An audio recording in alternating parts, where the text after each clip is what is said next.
நீ வீட்டில் போய் சண்டை போடு.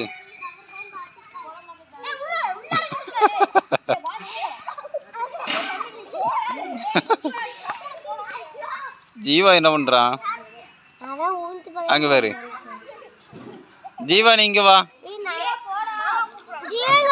இங்கே வா, இங்கே உட்காரு. இப்போ போ. நீ ரொம்ப பிடிச்சி தள்ளிடுதம்மா. பாவம், அவன் கொஞ்ச நேரம் விளையாடட்டும். பின்னாடி வரணுமா? வந்துட்டா போச்சு.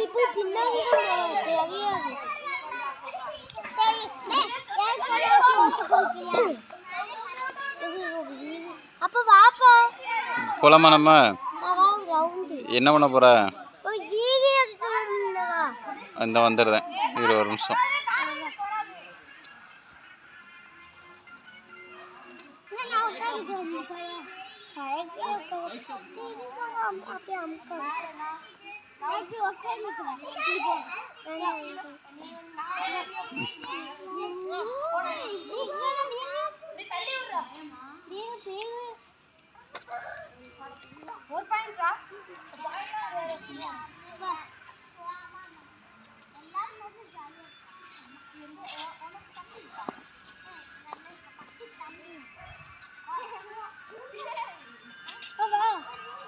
போலாமா? இரு, இங்கே பாரு, இவங்க காமெடி பண்ணிட்டு இருக்காங்க.